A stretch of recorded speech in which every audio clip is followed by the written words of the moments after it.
이게 저희 집 얘기입니다. 근데 나보다 더 화장품이 많다고. 이때쯤 되면 아빠가 한번 잡아줘야 된다. 한 대 맞자. 방에만 틀어박히려고 하는 이 아들, 그리고 딸, 그리고 어떻게 해결해?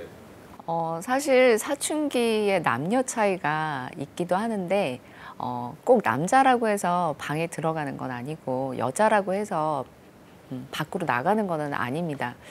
이거는 성격의 차이. 아이들의 성향과 성격을 파악을 해야지 그 사춘기에 대한 정확한 부모로서의 대응이 가능한데, 아들의 경우에는 약간 더 내성적이고 에너지를 안으로 채워 넣어야 하고 본인의 공간이 확실해야 하는 아이로 생각이 됩니다.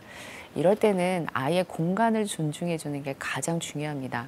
이때 부모님들이 특히 남자아이들 같은 경우에는 사회성이 중요하다라고 생각을 해서 성격과 기질을 좀 무시한 채 나와라, 나와서 친구들이랑 어울려라, 발표해라, 뭐 해라 라고 많은 것들을 강요할 수 있는데, 이런 경우 부모님과의 관계가 오히려 상할 수 있고 더 친구에게 스트레스를 줄 수 있는 경우가 많습니다. 자녀의 성향과 성격을 잘 파악을 하시고 여기에 맞는 대응을 해주시는 게 훨씬 중요합니다. 반면 자꾸 나가려고 하는 여자아이는 감정적이고 친구들이 있어야 에너지가 충전되는 아이인지도 모르겠습니다. 이런 경우에 부모님과 싸우게 되면 부모님은 어떻게 반성하고 집에 있어 라고 얘기를 하시는 경우가 많은데, 이런 아이들은 오히려 밖으로 나가야 합니다. 나가서 속상한 마음을 풀고 친구들과 이야기하고 이렇게 해야지만 마음을 또 위로를 받고 집에 와서 부모님과의 관계가 더 좋아질 수 있습니다. 그래서 사춘기는 남녀 차이도 있을 수 있지만 가장 중요한 것은 아이들의 성향 차이이고, 그 성향을 파악해서 부모님이 항상 민감하게 대처해 주시는 게 가장 중요합니다. 학생이 화장하는 것도 그냥 둬야 되나요?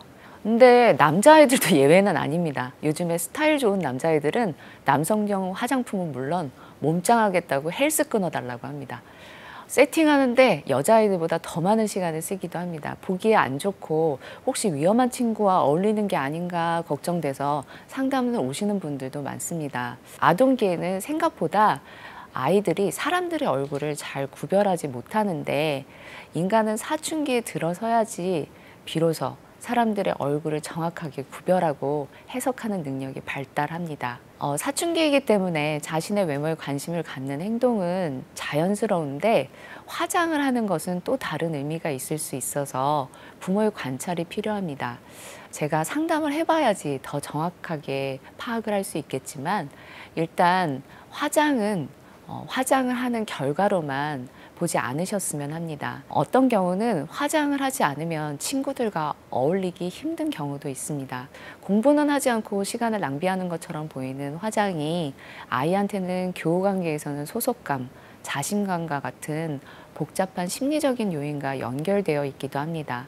다른 흔한 경우로는 본인 외모가 마음에 들지 않는 경우도 있습니다. 부모 입장에서는 화장을 하면 불량한 아이와 어울릴까 걱정하실 수도 있는데, 이건 옛날 얘기입니다. 화장에 집착해서 하루의 대부분의 시간을 화장하는 데 쓰는 게 아니라면 서로 다투시지 마시고 자녀의 화장에 관심을 가져주셨으면 좋겠습니다. 엄마가 자녀에게 화장하지 말라고 야단치는 것은 상담 경험에 비춰볼 때 아무런 효과가 없었습니다.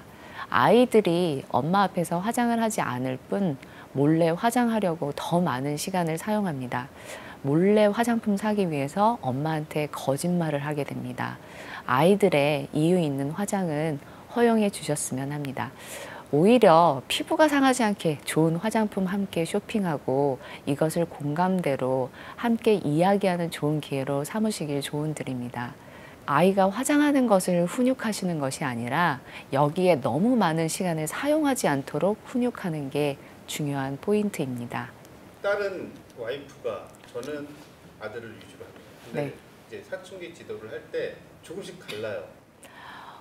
일단은 사춘기가 가족의 문제로 발전되는 경우가 굉장히 많습니다. 왜냐하면 지금 같은 경우 어머니하고 아버지가 동시에 훈육을 하게 되면 아이들 입장에서는 야단을 2번 맞아야 하고, 누구한테 장단을 맞추어서 맞춰야 하는지도 알 수가 없게 됩니다. 그래서 일단 필요한 것은 가정에서 훈육에 대한 주도권은 한 명이 갖는 것이 좋습니다. 대체로 아버지들은 현실은 냉혹한데 강하게 길러야 한다. 예의 있게 길러야 한다. 이런 것에 가장 중요 포인트를 주셔서 공부 다 때려쳐라 이렇게 할 거면 하면서 급발진하시고 욱하시는 경우가 많습니다. 아버지들 같은 경우에는 깜빡이를 켜고 들어와 주셨으면 좋겠습니다. 사실은 아버지가 사춘기 자녀와의 관계에서는 중요한 역할도 하는데 이때 손상된 관계가 생기게 되면 아버지와 관계가 안 좋아질 확률이 어머니보다 훨씬 높습니다. 왜냐하면 아이들은 엄마한테 항상 야단 맞고 화해하고 이런 과정을 굉장히 많이 거쳐왔고 엄마의 화 다음에 위로를 받고 이런 것들의 면역성이 확실히 되어 있는데 어려서 항상 친절했고 놀아주고 너무 잘해주었던 아빠가 어느 날 갑자기 화를 내면서 급발진을 하게 되면 아이들에 있어서는 굉장히 충격이 큽니다. 부부가 어느 한 분에게 양육의 주도권을 주시고 한 분은 피할 그늘이 되어주셨으면 좋겠습니다. 사춘기라고 봐주고 맞춰주고 있는데 언제까지 이렇게 해야 하냐. 훈육을 할 때 사춘기라고 모든 것을 봐주고 넘어가는 게 답은 아닙니다. 불손한 태도와 부모를 무시하는 듯한 말투는 훈육을 하시는 게 맞습니다. 그런데 여기서 핵심 포인트는 아이가 이미 기분이 굉장히 나빠 있고 나도 기분이 나빠 있을 때 이 이야기를 하는 거는 서로 좋지 않습니다. 왜냐하면 사람은 굉장히 기분이 나쁘고 화가 났을 때는 이성보다는 감정의 컨트롤이 되기 때문에 이런 경우에는 이성적인 생각과 말을 부모님도 하실 수 없고 아이도 하실 수가 없습니다. 그래서 상처 주는 말을 본질과 다르게 주고받다가 굉장히 큰 싸움으로 번질 수 있기 때문에 이때는 아이의 기분 상태, 나의 기분 상태를 살피는 게 가장 중요합니다. 어떻게 하셔야 되냐면 경고를 하셔야 돼요. 너 지금 그리고 그 말과 상황을 정확하게 묘사를 해서 얘기를 해줘야 돼요. 너 지금 엄마한테 그 말을 그대로 써야 돼요. 그리고 지금 엄마한테 너 이렇게 얘기했지? 이거는 부모 입장에서는 너무 무시한다고 생각이 되고 기분이 상당히 나쁠 수 있다. 내 마음을 얘기해야 돼요. 자식이 돼가지고 이렇게 하면 안 돼. 그러면 너자가 들어가면 벌써 비난이 돼서 얘는 거기서 공격이라고 느끼거든요. 그래서 이거를 나의 입장으로, 나의 이야기로 그게 솔직하게 얘기하는 거예요. 솔직하게 얘기를 한 다음에 이따가 저녁에 이 얘기 한번 하자라고 경고를 일단 날려요. 그러면 아이가 그때부터도 사실은 훈육이 들어가고 그때부터도 긴장을 하게 돼요. 그때 아버지가 나서 주시면 더 좋은 집도 있죠. 그리고 아이들 훈육할 때 아이 방으로 들어가시는 건 좋지 않아요. 그 공간으로 들어오는 거를 약간 침범이라고 생각해요. 화가 나신다고 막 문을 벌컥 막 열고 들어가셔가지고 막 쏘아붙이거나 하면 남자애들 같은 경우에는 부모님 나가라고 밀어요. 이게 몸이 밀리면 아빠나 엄마가 굉장히 화를 많이 나게 돼요. 이거는 폭력 같은 거잖아요. 근데 아이들하고 얘기를 해보면요. 이게 폭력이 아니라 나가라고 그냥 민 거래요. 근데 본인도 본인이 이렇게 힘이 세지는 걸 몰랐을 수도 있겠죠. 그래서 그런 것보다는 정말 화가 났을 때는 공동의 공간에서 훈육하셔야 돼요.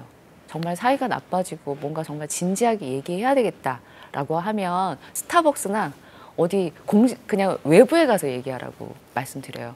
왜냐하면 너무 화가 많이 나 있는 상태에서 집에서 얘기하게 되면 자기의 이렇게 본연의 모습, 그러니까 이렇게 조절되지 않는 모습이 나오기가 굉장히 쉽거든요. 그런데 남들이 있는 장소에서는 그게 잘 안 돼요. 그리고 또 조절도 많이 되고요. 그래서 부모도 아이도 조절이 된 상태에서 말이 들어가야지 먹히는 거지 그냥 조절이 안 돼서 화가 확 치밀어 오르면 굉장히 관계가 많이 상하게 돼요. 그리고 희소식이 있다면 사실은 사춘기가 피크가 있기 때문에 피크 넘어서면 많이 좋아져요. 그때 참아줬던 거를 아이들이 되게 고맙게 생각해요. 아이들도 잊지 않거든요. 중학교에서 사춘기 한참인 애들을 보고 이제 고등학교를 가보면 분위기가 상당히 달라요. 고등학교 아이들은 이미 굉장히 젊잖아요. 그리고 부모 걱정도 많이 하고요. 본인이 정신 차려서 공부하고 싶어 하는데 사춘기 때 공부에 유실이 생기면 공부를 자기가 그때 열심히 한다고 해서 잘해지기는 조금 어려워요. 그래서 그때는 또 다른 문제가 생겨요. 수학이나 이런 것들은 연계가 돼서 연결성이 있는 과목이거든요. 근데 사춘기 때 그 학습을 유실해 버리면 내가 열심히 해도 잘 안 되는 이런 좌절의 부분 때문에 아이들이 오히려 굉장히 우울해하기도 해요. 또 그때 아이들이 어떤 얘기도 하느냐면 내 친구는 싸워가면서도 엄마가 학원 가라 그러고 공부를 시켰다. 근데 왜 나는 그때 안 잡아줬느냐. 이렇게 얘기하는 친구도 요즘에는 상당히 많아요. 그래서 어려우시는 건 알겠지만 사춘기에 가장 중요한 공부로 치면은 국영수인데 그중에서 최고 중요한 거는 수학, 두 번째 국어. 이 두 가지는 싸워가면서도 부모가 좀 지켜야 되는 거고, 마지노선은 통금 시간 그리고 공부, 이 두 가지는 좀 지켜주시는 게 이제 아이들이 나중에 크게 어긋나거나 아니면은 또 다시 공부한다고 마음 먹었을 때 그래도 도움이 될 수 있죠.